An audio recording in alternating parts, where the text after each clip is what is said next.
Dæmi 12 í 4-5. Hérna erum við með jöfnunarepli og fyrst sem við ætlum að gera, við ætlum að annarkvæmt kötta y-ið eða x-ið út. Ég ætla að byrja að kötta y-ið út og þá þarf ég að setja í svig út. Ég þarf að margfalda svo ég get fengið sömu töluna, eina í plús og eina í mínus. Svo ég kötta hann út. Þannig ég geri sinnum 7 hérna og sinnum 2. Þannig ég þarf að margfalda núna alla með 7 og alla með 2 hér. Þannig þá ger ég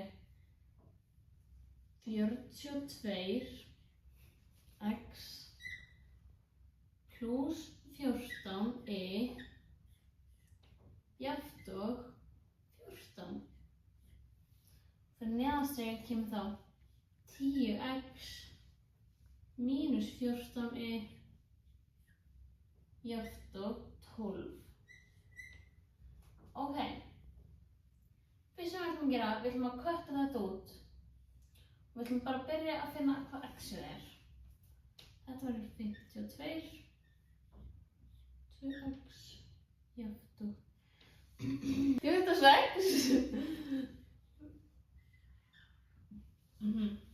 Og síðan gerum við 52 morgun 52 og við viljum bara vita hvað x-ið er, ekki 52x. 26 deilt með 52 verður 0,5. Ok, nú erum við búin að finna hvað x-ið er og nú ætlum við að finna hvað y-ið er. Þannig ég ætla að velja með þessa jöfnu, skrifa hana upp. Skrifa x-ið sem 0,5.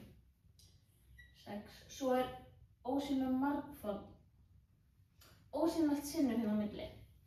Þannig skrifum við sinnum 0,5 plus 2y jafnt og 2.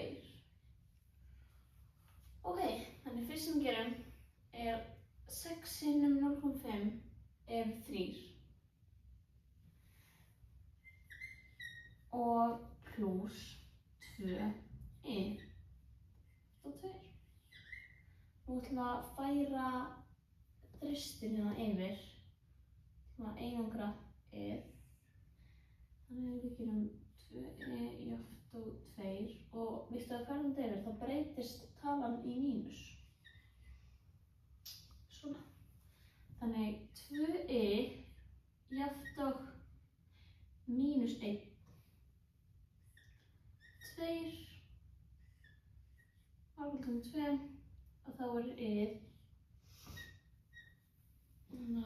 mínus 0,5.